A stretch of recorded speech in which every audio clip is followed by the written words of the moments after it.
Bonjour, bienvenue à Colzel. Une séquence cascade. Je vais presser un citron. L'œuf sort du de la poule. Pas la coco.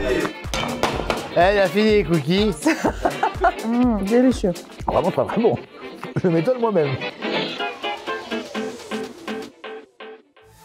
Hello les amis, aujourd'hui petite recette de smoothie bowl, idéal pour le petit déjeuner. C'est un smoothie qui est complet, qui est excellent pour la santé puisqu'il y a des graines de chia. Les graines de chia, c'est facile à trouver. Les graines de chia, c'est en fait une espèce de céréale qui a la vertu de vous rassasier assez rapidement. Voilà. Comment on fait ce smoothie? C'est extrêmement simple et ça va prendre pas plus de 5 minutes. C'est la saison des fruits rouges, on a des fruits rouges. Si c'est la saison, on prend des fruits frais. Si c'est pas la saison, on prend des fruits congelés.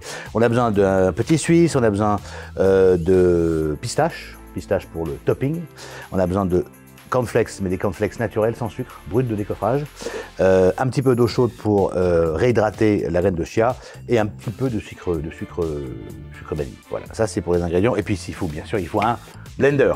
Blender, moi je l'aime bien pour faire de la margarita, mais là c'est pour faire un smoothie. Avant de commencer ce smoothie, cette recette, on la retrouve dans le livre Comme j'aime, ma cuisine gourmande sans grossir, bien évidemment. Il y a 120 recettes et tous les conseils et surtout toute l'explication pour bien réaliser l'ensemble des recettes. On est prêt, on y va? Top, c'est parti. Alors, on va commencer par faire quoi? Les graines de chia ne sont pas hydratées. Qu'est-ce qu'on fait? On les réhydrate. On les met là, paf. Ici, on a un petit peu d'eau chaude. On va les laisser comme ça se réhydrater. Ça, c'est très important. Ensuite, dans le blender, on va pouvoir rajouter les petits suisses. Hein, alors là, typiquement, là, il y a encore le papier. Hein. Là, il y a encore le papier. On n'oublie pas le papier. Le mieux, c'est de le faire avant de mettre dans le blender. Vous voyez, c'est naturel. Naturlich. Bon. Et ensuite, on rajoute les fruits. Gardez-vous 3-4 fraises pour les couper en tranches pour la présentation. Parce que je le dis souvent, quand on fait des bonnes recettes et de la bonne cuisine gourmande sans grossir, il faut faire plaisir à l'estomac, mais aussi à l'œil. C'est très important. Alors, on y va. Les framboises, pif. Les fraises, tac. Tac. Les myrtilles, paf. Donc, les fruits, le fromage blanc dans le blender. On se met de côté les graines de chia qui ont été réhydratées, les cornflakes et la pistache. Tout ça, c'est pour faire la présentation après. On va mettre évidemment le sucre. Alors, le sucre, vous lâchez pas trop sur le sucre. Hein. On le met parce que c'est. Voilà, mais pas non plus des tonnes. Hein. Voilà, pas trop. Ouais.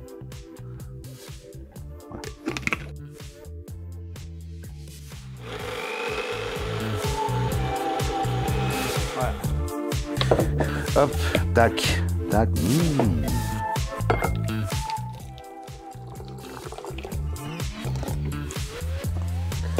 On ne mixe pas les graines de chia, sinon c'est indigeste. Voilà, et là, on va mélanger.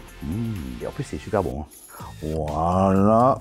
Et après, il faut faire la présentation. Et là, je vous fais un tour de magie. Je vais faire comme ça. Et voilà. Doublure.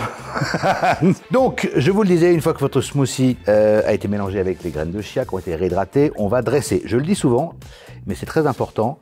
Le côté esthétique de ce qu'on mange est tout aussi important que le goût. Voilà, parce que quand on fait attention à ce qu'on mange, parfois c'est pas très beau. Là, on va essayer de s'appliquer. Donc, on va mettre le smoothie comme ça, et là, on va dresser. Qu'est-ce qu'on va faire? On va faire une rangée de fraises. Paf. Tac. Tac. On va faire une petite rangée de cornflakes. Voilà. Une petite rangée de framboises. Une petite rangée de cornflakes. Et on va se faire plaisir avec les petites myrtilles juste là. Et derrière, vos pistaches que vous aurez écrasées au préalable avec un rouleau à pâtisserie dans un petit sac. Et là, voilà. Bon, je suis pas du casse, mais j'ose le dire, ça a de la gueule, ça a du goût. N'hésitez pas à vous abonner à la chaîne YouTube Comme j'aime. Le livre, bien sûr, pour avoir toutes les petites astuces, ma cuisine gourmande sans grossir. Et puis, vous avez vu, hein, c'est rapide, c'est protéiné, c'est très bon. Et si vous faites du sport, mangez-le après le sport. Voilà, je vous en passe. Super bon. Excellent.